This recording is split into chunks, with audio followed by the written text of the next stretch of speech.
물론 여긴 국민 라디오.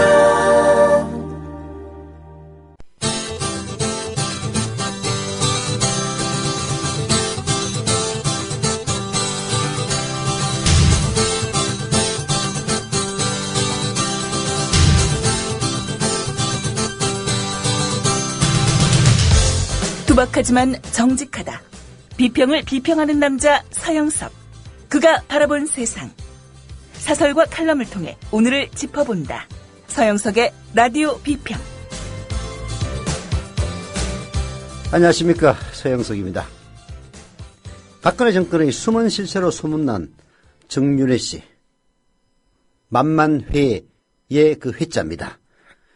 정윤회 씨의 이혼은 아주 특이합니다. 법원의 조정으로 이혼할 경우 양쪽이 서로 적절한 선에서 권리와 의무를 나눠 갖는 게 통례입니다.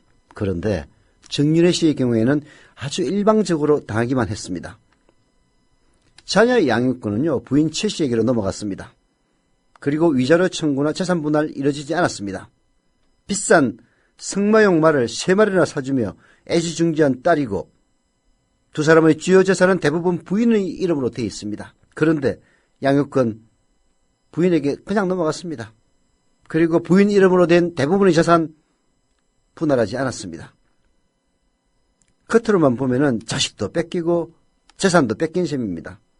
정윤회 씨는 최근 한 언론 인터뷰에서 생계를 어떻게 유지하느냐는 질문에 아내가 강남에 빌딩을 갖고 있어 그 수입으로 생활한다라고 답한 적이 있습니다. 그렇다면 이제 이혼으로 정윤회 씨의 생계마저 막막해진 것이 아니냐, 이렇게 추론이 가능합니다.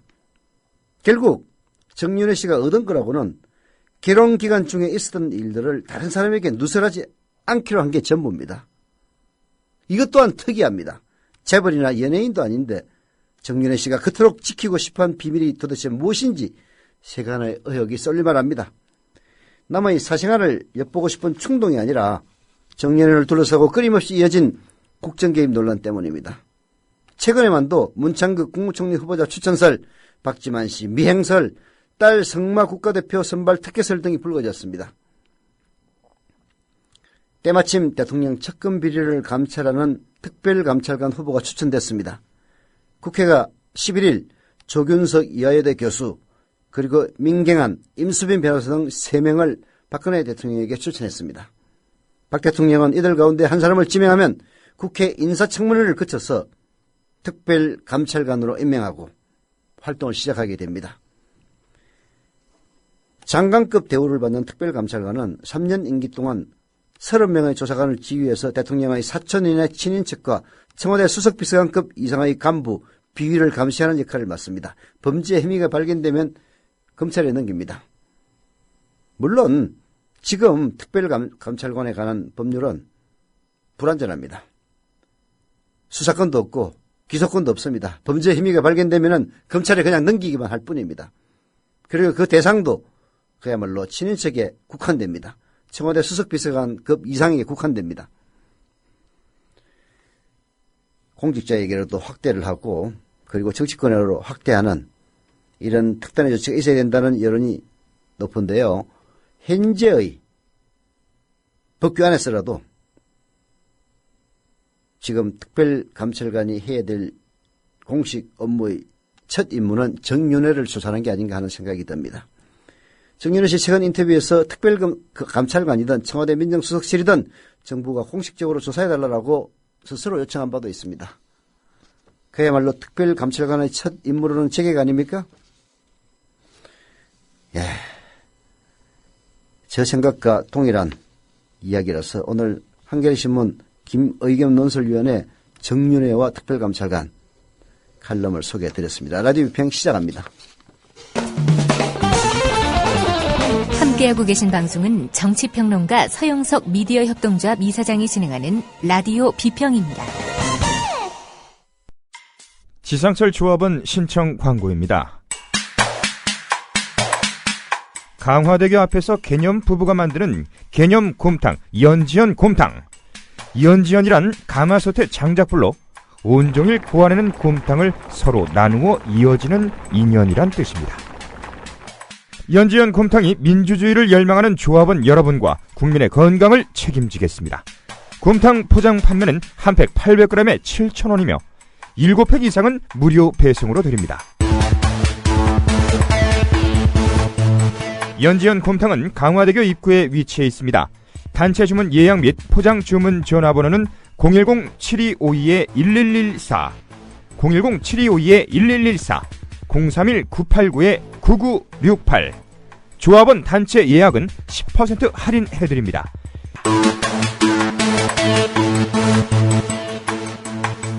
포장 판매 금액의 10%는 국민TV 후원금으로 쓰입니다. 네. 요즘 또다시 미디어 협동조합 라디오 광고가 조금씩 늘고 있습니다. 모든 게 부침이 있기 마련인데요. 작년 잘 나갔던 광고가 올 들어서 약간 좀 수그러진 느낌도 없지 않았습니다만 최근 들어서 다시 이 광고들이 돌아오고 있습니다. 국민TV 잘 되기를 바라는 그런 조합원들의 마음이 결국은 그렇게 만드는 게 아니냐 하는 생각도 들고요. 또 4월에 비해서 4월 이전에 비해서 팟캐스트나 생방이나 할 것 없이 청취자의 숫자가 2배에서 3배까지 크게 늘었습니다. 지금도 계속 늘어나고 있는 중입니다. 그런 것들이 결국은 영향을 미치지 않는가 하는 생각이 들고요. 그런 면에서 국민 카페 온에어에서 하는 행사 광고 하나 하겠습니다. 국민 카페 온에어 합정동 국민TV가 들어있는 웰빙센터 지하 1층에 있는 곳이죠. 역시 국민TV에서 경영하는 겁니다. 8월 동안 영화 특강 합니다. 최강희 선생의 무비 트랩이라는 큰 제목 아래서 4번에 걸쳐서 특강을 합니다. 영화를 어떻게 볼 거냐, 그리고 역사 인식과 영화의 태도 문제, 그리고 신화적 구성과 영화의 스토리텔링, 문학적 수사와 영화적 수사, 이렇게 4개의 주제로 나누어서 4주에 걸쳐서 사회 특강 있는데요. 유료입니다. 일반인들은 사회 특강에 7만원, 조합원들은 5만원 받습니다.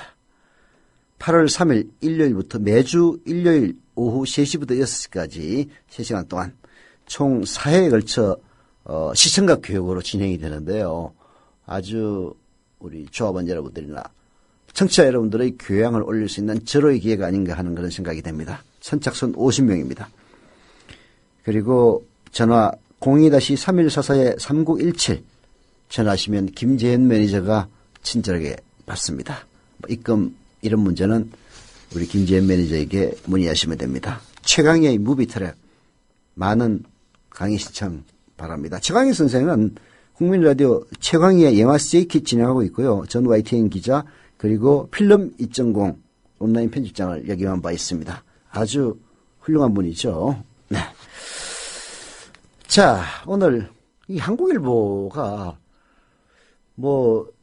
전사주하고 이렇게 싸움박질을 하면서 지금 온라인판이 이상해져가지고 한동안 한국일보 제가 제대로, 다음에 또 뉴스 공부도 제대로 안 되고 해가지고 그동안 좀 못 봤는데요. 오늘 그 홈페이지를 직접 찾아가서 보니까 오래간만에 얼굴은 한 번도 본 적이 없습니다만은 이충재 논설위원의 칼럼이 있어서 소개해드립니다. 죽은 사마중달대, 죽은 제갈공명대 산사마중달이라는 삼국지의 제목에 빗댄 제목으로 죽은 노무현대 산박근혜라는 제목의 칼럼인데요. 들을만합니다. 박근혜 대통령과 노무현 전 대통령 사이엔 악연이 많다. 아직도 사람들의 기억에 선명히 남아있는 참 나쁜 대통령은 박 대통령이 한나라당 대표 시절 대통령 노무현을 향해 쏘아붙인 말이다. 박 대통령이 한나라당 구원투수로 등장해 정치 전면에 나선 계기는 노무현 탄핵 역풍이었고, 그는 노 전 대통령이 명운을 걸고 추진한 4대 개혁 법안을 완강히 반대해 보수 세력의 아이콘으로 부상했다. 각종 재보궐선거에서 40대 0의 완승을 거둬 선거의 여왕이란 별명을 얻게 된 것도 노무현에 대한 타협 없는 투쟁의 성과였다. 세월이 흘러 상황이 역전됐다. 박 대통령의 정치적 입지가 흔들리면서 상대적으로 노 전 대통령의 존재감이 커지는 장면이 자주 연출되고 있다. 청와대는 이딴 인사참극으로 책임론이 비등해지자 노 대통령 시절에 인사수석실을 부활시켰다. 세월호 참사 대책으로 나온 사회부총리와 인사혁신처 신설도 노무현 정부 때와 유사한 조직이다. 올해 초에는 노무현 정부를 대표하는 조직인 국가안전보장회의를 부활한 데 이어 요즘은 국정홍보처를 다시 만들자는 얘기도 나온다. 하나같이 한나라당이 비대하고 불필요한 대표적인 사례로 몰아붙였던 기구들이다. 그러니까 사람들이 자기가 야당일 때 그렇게 무책임한 정치 공시해서는 안 된 겁니다. 지금 물론 새정치민주연합에게도 동일하게 같은 잣대를 들이대야 할 사안이긴 합니다만은 특히 한나라당은 과거 자기 자신들이 집권했다는 그런 집권 경험, 그런 오만함을 기반으로 노무현 대통령 시절 온갖 참견을 더해가면서 이건 된다 안 된다 온갖 시시콜콜 했는데요. 결국은 노무현 대통령 때 안 된다고 했던 것들 전부 다 지금 부활시키고 있습니다. 인사수석실 부활, 인사혁신처 사실상 부활, 국가안전보장회의 부활, 최근에는 국정홍보처마저 부활하자고 얘기하고 있는 모양입니다. 박근혜 대통령이 불만을 토로하고 있는 지금의 인사청문회 제도는 바로 한나라당 대표실 자신이 요구해서 바꾼 겁니다. 고위직 몇 명을 낙마시킨 뒤 참여정부의 힘을 빼기 위해서 모든 국무위원에 대한 인사청문회가 필요하다며 청문회법 개정을 제안에 관철시켰습니다. 유시민 전 보건복지부 장관은 지난해 한 집회에서 열린우리당은 대통령 인사권 제약이라고 반대했다며 당시 노 대통령의 말을 옮겼습니다. 마 해줘라. 우리도 좀 불편하겠지만 혹시라도 저것들 정껏 잡으면 난리 날 기다. 사람 빌려달라고 할지도 모른대. 노무현 대통령의 예상 그대로 적중했습니다. 노 전 대통령은 집권 3년 차인 2005년 지지율이 크게 떨어지자 박근혜 대표에게 대연정을 제안했다. 한나라당이 지역구도를 극복할 수 있도록 중선거구제를 받아주면 총리와 내각을 넘기겠다는 파격적인 내용이다. 박 대표는 국민이 불행하다. 대통령 눈에는 선거밖에 보이지 않느냐며 이런 지하에 거절했다. 노 전 대통령으로서는 필생의 과제인 지역주의 타파를 이루기 위한 시도였으나 한나라당은 낮은 지지율을 만회하려는 속셈으로 폄하했다. 공교롭게도 이제 박근혜 대통령이 연정을 주문받는 처지가 됐습니다. 얼마 전 국회 대정부 질문에선 문창국 총리 후보자가 낙마하면 박근혜 대통령이 야당의 총리 추천을 의뢰하는 대연정을 제안하면 어떨까 생각한다는 발언까지 나왔습니다. 하지만 박근혜 대통령 대연정은 고사하고 더 찾을 인물이 없다는 식으로 정호원 총리를 유임시켰습니다. 박근혜 대통령에게 권력 분점이란 꿈에서도 있을 수 없는 일인지도 모릅니다. 노무현 대통령과 박근혜 대통령 두 대통령 간에는 공통점이 있다면 예상과 달리 임기 초반에 지지층이 이반하면서 어려움에 부닥쳤다는 점일 겁니다. 각각 진보 세력과 보수 세력의 폭넓은 지지를 받고 있던 두 사람. 산토끼는 그렇다 쳐도 집토끼까지 읽게 되는 상황을 맞은 것은 아이러니합니다. 아이러니라고 아니할 수 없습니다. 발음 잘 안 되는 아이러니 하니까 생각나네요. YS. 김영삼 대통령 아이놀이라고 발음했죠. 아이러니보다도 아이놀이가 훨씬 더 발음하기는 좋습니다. 노무현 전 대통령은 취임 직후 대북 송금 특검을 밀어붙여서 대선 때 강력한 지지 기반이었던 호남 지역이 등을 돌리게 만듭니다. 이라크 파병과 한미 FTA 밀어붙여서 결국은 진보 세력과 사이가 틀어진 결정타가 됩니다. 박 대통령도 보수층의 이반 현상이 뚜렷해지고 있다. 이딴 인사 실패로 실망감이 커지면서 견고한 지지층에 균열이 생기기 시작했다. 전통적 지지 기반인 영남과 50대에서도 잘못한다는 평가가 긍정평가를 앞서는 것으로 조사됐다. 일부 원칙주의자들은 진정한 보수의 가치를 지키기 위해 대안을 찾자는 목소리를 내기도 한다. 참 비슷해 보이는 두 대통령, 그러나 그 본질은 딴판입니다. 지지 기반 붕괴라고 하는 현상은 비슷하지만 내용은 큰 차이가 있다는 거죠. 노무현 전 대통령은 외교와 민생 같은 국가의 핵심 정책 추진을 놓고 갈등을 빚었습니다. 사실 이런 갈등이야말로 진정한 갈등이고 사회가 발전하기 위한 갈등이죠. 박근혜 대통령은 오로지 인사를 제대로 못해서 점수를 깎아먹는다는 그런 점에서는 노무현 대통령과는 차원이 다릅니다. 자신과 함께 일할 사람조차 고르지 못해서 스스로 무너지고 있는 그런 형국입니다. 노무현 전 대통령은 진보 세력이 반발하자 이렇게 얘기했습니다.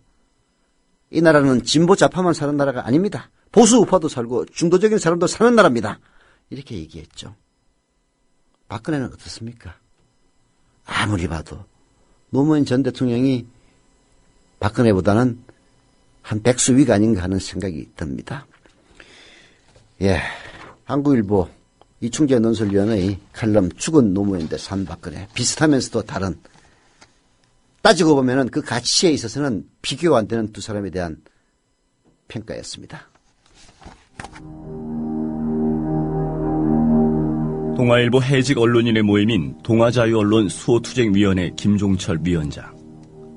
그는 국민TV 스튜디오 입구에 붙은 글귀를 감격 어린 눈으로 지켜봅니다. 그것은 자신들이 1974년 10월 24일 편집국 입구에 게시한 동아투의 결의문 사본이었습니다. 저기 스튜디오에 사진을 걸어놓은 거 보니까 저희 113명이 해직 당할 때 그것이 부당하다고 항의하시다가 자진 사퇴하신 송건호 선생님, 중앙정보부에서 받은 고문 때문에 파킨슨씨 병으로 몇 해 전에 돌아가셨고, 왜 국민TV는 40년 전 동아투의 결의문을 입구에 붙였을까요? 그 투쟁 정신을 이어받아 공정 언론을 건설하겠다는 의지 때문입니다. 이것이 어디 미디어 협동조합 몇몇 임직원만의 숙제이겠습니까? 죽은 언론인의 사회에 역사를 살아가는 모든 시민에게 던져진 사명일 것입니다. 미디어 협동조합의 조합원이 되주십시오. 국민점TV에 접속하시면 됩니다. 2014년 4월 1일은 한국 언론사의 역사적인 날이 되리라고 생각합니다. 동아투의 사람들은 뒤에서 여러분이 원하는 모든 일을 힘껏 도와드리길 약속드립니다.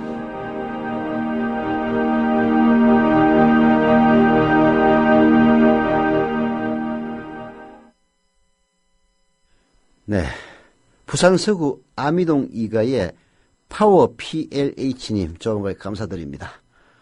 실자금납이 또 조속해 주시기를 부탁드리겠습니다. 지난 시간에 조합원으로 가입하겠다고 하신 분들 가운데서 출자금 내지 않으신 경북 경주시 황성동의 왕의 귀한님, 그리고 서울 금천구 시흥삼동의 문 61님, 그리고 강원도 원주시의 까만 달님, 출자금 납입도 부탁을 드리겠습니다. 자, 한국일보에서 하나 더 골랐습니다. 반사이익의 정치. 지금 여당이나 야당이나 반사이익만을 노리고 있다는 그런 이야기 많이 듣는데요. 반사이익을 얻지 않으려면 엊그제 국회에서 열렸던 문재인 은수미 의원이 주최했던 이른바 임금이나 소득을 올려서 경제발전의 견인차로 삼자는 이런 식의 발표인가요? 세미나인가? 이런 것들이 있습니다만 이런 정책을 통해서 국민들에게 다가가는 노력들도 필요할 겁니다. 그러나 현실은 그야말로 시궁창이죠. 반사이익의 정치가 난무합니다. 한국일보 송영창 기자가 해설하는 반사이익의 정치 들어보시죠. 요즘 여권 인사들은 표정 관리에 바쁘다. 730 재보궐선거에서 최소 4곳도 못 건져 과반 의석이 무너질까 전전긍긍하던 게 엊그제 같았으나 지금은 15곳의 선거구에서 절반 이상 승리할 수 있을 것 같다는 전망도 나온다. 그렇습니다. 새누리당 요즘 표정관리하기 바쁘죠.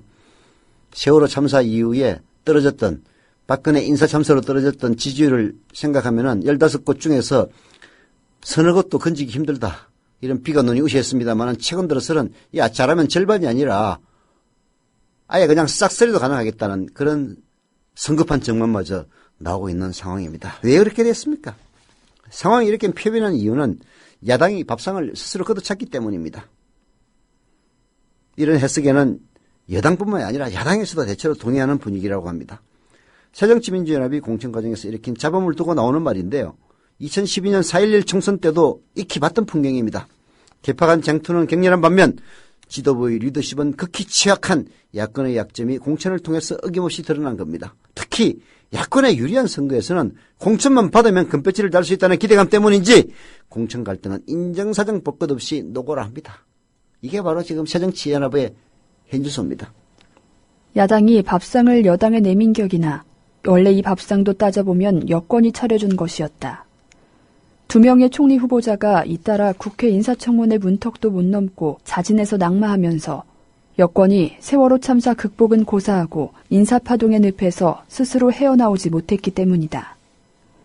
박근혜 정부의 최대 약점이라 할 만한 인사 문제가 전면에 드러나면서 박 대통령의 지지율도 지속적으로 추락해 야권이 호기를 잡았던 것이다. 세월호 참사 이후 여야가 서로 반사를 외치며 반사 이익을 주고받은 셈이다. 반사. 거칠게 보면 이런 행태는 오랫동안 지속된 우리 정치의 속성입니다. 야권의 선거 단골 구호인 정권 시판론은 상대의 실패에 기반한 프레임입니다. 여권의 단골 구호인 정권 안정론은 무책임한 야권을 겨냥한 것으로 두 쪽 다 상대의 헛발질에 대한 반사이익을 도모한다고 볼 수 있습니다.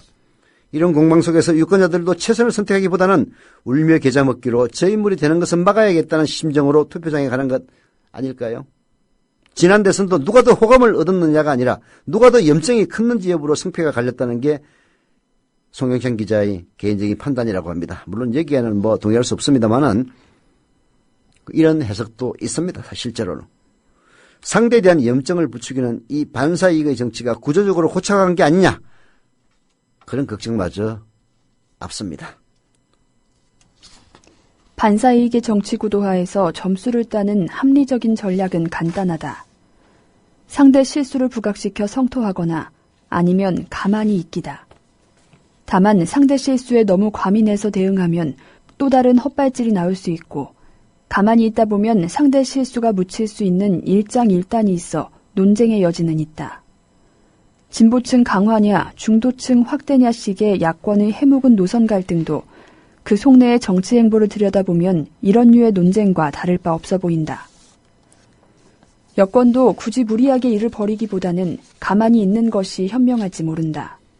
국무총리가 안대희, 문창극 전 후보자를 거쳐 다시 정홍원 총리로 원점 회귀한 것을 보면 차라리 가만히 있는 게 나았다. 그렇습니다. 차라리 가만히 있는 게 나았습니다. 다음 대선도 이런 연장선에서 보면 야권은 또 어김없이 정권 실패를 기다리며 심판론의 프레임을 얼마나 더 예리하게 다듬을까 고심할 겁니다. 반면 여권은 야권이 정권을 잡으면 나라가 망할 것이라며 종북론의 또 다른 버전을 고민할 겁니다. 이런 판이 벌어지면 유권자로서는 또다시 최선을 선택하는 것이 아니라 최악을 저지하는 게 당면과제로 떠오를 수밖에 없습니다. 누가 더 큰 헛발질을 하느냐가 승패를 가를 겁니다. 반사이익의 정치 논리가 굳어진다면 굳이 힘들어서 정책을 개발하거나 국정 어젠다를 고민할 이유가 없습니다. 가만히 있어도 정권을 탈환하거나 정권을 수성할 가능성은 충분하니까요. 적절하게 상대의 실수를 성토하다가 잠시 물러서는 정도의 템포 조절만 하면 되는 것 아닙니까? 그러다가 서로가 가만히 있으면 어떡하느냐고요? 그때는 비장의 못난이 카드가 있답니다. 우리가 너무 못나서 이번 선거에서 대피할지도 몰라요. 그렇지만 이번 한 번만 힘을 실어주세요. 라고 업소하는 겁니다. 지난 6.4 지방선거 때 이미 새누리당이 써먹은 수법이죠.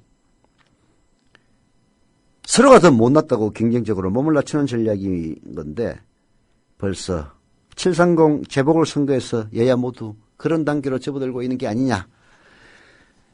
현장에서 취재하고 있는 한국일보 송영창 정치부 기자의 분석이었습니다. 따지고 보면 거친 측면도 있고 그리고 어차피 정치라는 것이 상대방의 실수에 기대는 그런 측면이 많이 있긴 합니다만은 그러나 노무현 대통령이 당선됐던 것은 김대중 대통령이 당선됐던 것은 상대방의 실수, 상대방의 실축에 기반한 것이기도 했지만 또한 이 사람이 집권하면은 이 나라를 바꿀 수 있다는 그런 기대감이 있었기 때문이었을 겁니다. 그런 점을 아직 젊은 기자의 시각에 잘 들어오지 않는지는 모르겠습니다만은 하지만 이런 반사이익의 정치를 더 이상 해서는 안 된다는 점. 특히 야권이 진정으로 권력을 재탈환하려면은 지금 이 피폐한 이 민생을 정말로 부자의 관점이 아니라 국민의 눈높이에서 고민하고 그리고 해법을 도출하는 그런 노력들 결국은 국민들도 알아줄 겁니다. 그런 노력을 촉구합니다. 여보, 국민TV 조합비 이제 낼 때가 됐다고 하는구만요. 오, 그려. 그 국민TV도 개국하고, 그 뉴스케이도 하던지. 달달이 11,000원 내는 거 맞죠? 11,000원만 내지 말고 좀 더 혀. 이 새싹이 돋아날 때는 물을 충분히 줘야 하는겨. 아이, 근데 인터넷으로 하려니까 보통 어려워서 뭔. 공정 언론을 꿈꾸는 미디어 협동조합 조합원이 해야 할 일. 조합비 납입입니다. 매달 고정 납입 어려우신가요? 월요일부터 금요일까지 아침 9시부터 저녁 6시까지 서울 전화 3144-0933, 3144-7737로 전화하세요. 사무국 요원들이 친절하게 안내해드리겠습니다. 서울 전화 3144-0933 또는 3144-7737. 여기는 진짜 언론, 미디어 협동조합입니다.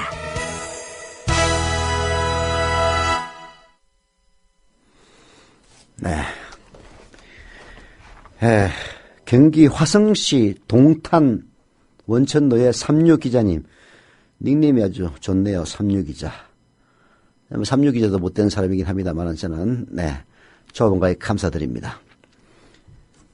술자금 납입도 해주시고, 그리고 조합비, 자동이체 신청도 해주시기를 부탁을 드리겠습니다. 아마 오늘 내일 사이에 제가 조합원 전원에게 보내는 편지가 나갈 겁니다만은 사실 미디어협동조합 국민TV가 매일 뉴스 1시간 한다는 선택은 상당한 모험이었습니다. 어떤 대한 언론도 하지 못하고 있는 부분이고 그리고 꼭 해야만 되는 일이었기 때문에 조합원을 많이 건드리고 있고 그리고 미래의 확장성이 가장 낮다고 보는 저희들이 시작을 했죠. 그러나 4월 1일부터 시작을 하면서 그 투자된 돈 그리고 뽑힌 인력들을 제대로 먹여 살리려면은 조합원 26,000명이 한 번도 빠짐없이 조합비, 월 사용료, 월 조합비 동일한 개념입니다. 11,000원 이상 자동이체 신청을 해 주셔야 되는데 지금 급속도로 늘고 있습니다. 지금 10,000명 넘었습니다. 벌써. 그러나 아직 미치지 못하고 있습니다. 그래서 힘이 버겁긴 합니다만은 지금도 이 더운 여름날에도 계속 늘고 있는 조합원 여러분들의 성원에 힘입어서 빠르게 사정이 나아질 것이라고 확신합니다. 미디어협동조합 국민TV 조합원으로 가입해 주시기를 부탁을 드리겠습니다. 조합원 가입하시려면 국민TV 홈페이지 kukmi.tv로 들어오셔서 맨 위쪽에 조합원 가입 신청 클릭하시면 되고요. 인터넷 사용 불편하신 분들은 미디어협동조합 사무국 02-3144-7737 02-3144-0933 전화하시면 됩니다. 김무성 무성대장이라는 별명이라고 하죠. 어렸을 때부터 골목대장을 해서 그렇다고 합니다. 참나. 김무성 반박이라고 보기는 어렵습니다만은 비박이 당권을 잡았습니다. 결국은 친박은 몰락했습니다. 김무성의 새누리당 하청 정당을 탈피하는 것이 제1의 과제다. 한겨레신문의 사설입니다. 새누리당이 김무성 대표 체제로 개편됐다. 김 대표는 7.14 전당대회에서 친박 좌장 서청원 의원을 압도적 표차로 따돌렸다. 최고위원회도 비박 3명과 친박 2명으로 구성됐다. 친박 1색이던 이전 지도부에 견줘 친박 세체가 눈에 띄게 약해졌다. 당청 관계에도 적잖은 변화가 예상된다. 새누리당은 그동안 박근혜당의 한계를 벗지 못했습니다. 대통령의 심기를 헤아리고 청와대의 눈치를 살피는데 급급했습니다. 독자적인 목소리를 내지 못한 채 국회에서 청와대 요구를 관철하는 거수기 노릇에 충실했습니다. 홍위병 정당이었습니다. 대통령을 지켜달라고 업소하는 박근혜 마케팅에 의존해 겨우 지방선거를 치른 게 바로 새누리당의 현주소입니다. 자생력을 상실한 집권당은 순식간에 청와대의 하청정당으로 전락했습니다. 집권당의 자생력 확보를 내건 김 대표가 서청원 의원을 제친 데 담긴 의미는 명확하다. 청와대만 바라보는 청바라기 정당에서 벗어나라는 요구다. 여당의 자생력은 청와대가 아니라 국민 관점으로 정치를 바라볼 때 싹을 틔울 수 있다. 때론 청와대에 노라고 말하는 정당이 제대로 된 집권당의 모습이다. 청와대가 집권당에 행사한 과도한 영향력, 그것은 바로 정치 실정을 초래한 주된 원인이기도 했습니다. 이전의 친박 지도부는 야당을 공격하는 최선봉에 섰습니다. 친박 지도부, 그야말로 청와대 하청정당이고 홍위병이었기 때문에 여야 상생을 도모해야 될 그 지도부가 친박이다 보니까 오히려 야당을 공격하는 최선봉에 섰습니다. 정치는 실종됐습니다. 집권당이 청와대 수호대를 자처하면서 빚어진 일이었습니다. 김무성 대표에게는 야당과 대화하고 타협하는 정치 본연의 모습을 되살리고 입법부의 기능과 위상을 정상화할 책무가 있습니다. 이번 정당대회는 극심한 계파 갈등 속에 살생부, 친박 오적 따위의 막말이 난무하는 구태의연한 모습을 벗어나지 못했다. 김 대표 역시 금품 관련 유죄 판결 전력 등 구태 정치에서 썩 자유롭지 못한 사람이다. 무거운 책임감으로 집권당의 면모를 일신해내지 못하면 구태 정치 꼬리표도 영영 떼지 못할 것이다. 김무성 대표, 박근혜 대통령에게 마음껏 할 말을 할 수 있는 처지 아닙니다. 김무성은 한때 박근혜 대통령 휘하에서 친박 자장을 했던 인간입니다. 19대 총선에서 공천을 받지 못한 김무성. 그는 박 대통령이 반대했다면 국회에 다시 들어오지 못했을 겁니다. 그렇지만 김 대표는 어느 때보다도 강한 힘을 갖고 있는 집권당 대표입니다. 2016년 총선 공천에 막강한 영향력을 행사할 수 있는 위치이며 차기 대선 주자 후보군에도 속해 있습니다. 힘이 커지면 책임도 무거워집니다. 김무성 대표가 정치 발전에 기여하려면 여당의 자생력이 저절로 확보되지 않는다는 사실을 알아야 된다라고 한겨레신문이 충고하고 있는데요. 한겨레신문뿐만이 아니라 도와 각 신문들이 공유하고 있는 이야기입니다.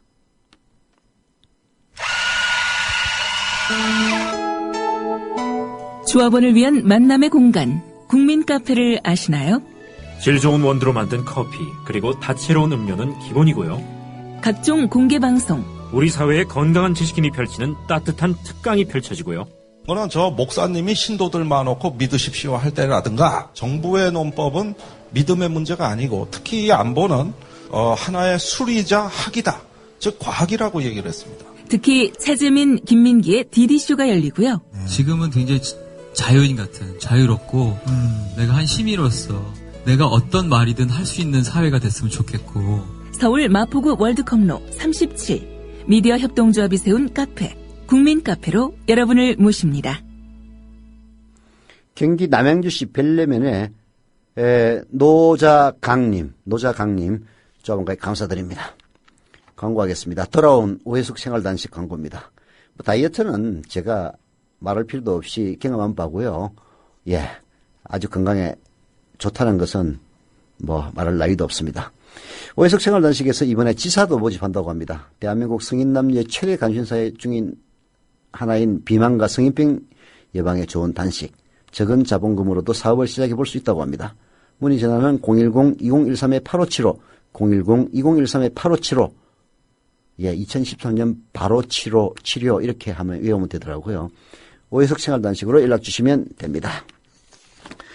유종일 선생이 지금 당장 노인들에게 기본소득을 줘야 한다고 한겨레신문에 주장을 하고 나섰습니다. 이 노인들, 박근혜 정권으로부터 가장 홀대받으면서도 가장 강력한 지지 기반이죠. 들어보시죠. 아침신문에 한국과 일본의 노인들이 노후를 어떻게 보내는지 비교 연구한 것이 소개됐다. 결코 복지가 잘된 나라가 아닌 일본의 노인들도 대다수가 취미생활을 즐기는 데 비해 우리나라 노인들은 대다수가 생계를 위해 허드렛 일을 해야 하는 처지라는 것이다. 사실 우리나라 노인들의 소득 수준은 세계에서 밑바닥 수준이다. 지난해 10월 노인의 날을 맞아 유엔 인구기금 등 유엔 산하단체들과 국제 노인인권단체인 헬프에이지 인터내셔널이 91개국의 노인복지 수준을 수치화해서 작성한 글로벌 에이지워치 지수 2013이 이를 웅변해주고 있다. 여기서 연금과 노년 빈곤율 등을 반영한 소득 분야 지수는 91개국 중 90위로서 아시아와 아프리카의 개도국들보다도 낮았다. 소득 지수가 한국보다 낮은 국가는 아프가니스탄이 유일했다. 노인들의 자살률이 압도적으로 높은 까닭이 바로 이러한 노년 빈곤 문제 때문이다. 지금 노년층들 60대 정말 고생했던 세대들입니다. 그러나 이들에게 전혀 그 반대급부, 사회적 반대급부가 없습니다. 그래서 91개 나라 중에서 90위를 기록할 정도로 노인 빈곤율이 최악의 상태에 있습니다. 그러니 노인들 자살률이 가장 높죠. 우리가 아이들에게 말로는 효를 가르치면서도 실제 우리가 보여주는 것은 현대판 고래장의 다름 아닙니다. 실컷 고생해서 자식들 가르치고 경제를 이렇게 세운 노인들에게 우리 사회는 너무나 잔인합니다. 정부도 이 문제를 더 외면해서는 안 됩니다. 그래서 기초연금을 도입했습니다. 하지만 그 금액 푼돈에 불과합니다. 이마저도 대선 공약이 후퇴하면서 혜택을 제대로 받지 못하는 노인들 많습니다. 노인 빈곤 문제를 해결하기에 턱없이 부족하죠. 그래서 유정일 선생, KDI 국제정책대학원 교수인 유정일 선생은 당장 모든 노인의 기본 생활을 보장하는 수준으로 연금을 지급할 것을 제안을 합니다. 돈이 어디에 있느냐? 재분배형 복지는 돈이 들지 않습니다. 연금을 지출해야 하는 재정의 입장에서 비용이 발생하더라도 국민경제 입장에서는 기회비용이 발생하지 않습니다. 필요한 만큼 세금을 더 걷으면 되기 때문입니다. 국민경제 입장에서 그저 돈을 이 주머니에서 저 주머니로 옮기는 것이 불가합니다. 물론 이 과정에서 약간의 행정비용은 발생할 겁니다. 그러나 과거에 많은 계량적 연구들이 밝혀냈듯이 그리고 최근에 국제통화기금 연구가 강력하게 뒷받침하고 있듯이 이런 재분배 비용은 사실상 제로에 가깝습니다. 더구나 내수부진을 겪고 있는 우리나라의 경우에는 노인들에게 기본소득을 제공하는 그 재분배가 내수 확대를 불러와서 오히려 경제성장에 도움이 될 것이 분명하다라고 유정일 선생은 지적을 합니다. 그런 식으로라면 먼 훗날 기경고갈 운운할지도 모르겠지만 지금보다 훨씬 잘 살게 될 미래의 소득의 분배 방식만 적절히 결정하면 될 일입니다. 지금 당장은 노인의 빈곤 해결과 내순작 중요합니다. 그래서 사실은 빈곤층에게 돈을 직접 주는 이런 기본소득 개념 이제 도입할 때가 됐습니다. 외면해서는 안 됩니다. 지금 당장 노인들에게 기본소득을 줍시다라는 이 호소, 이 집권층이 지금 귀를 기울여야 될 사안입니다. 라디오 비평 마칩니다.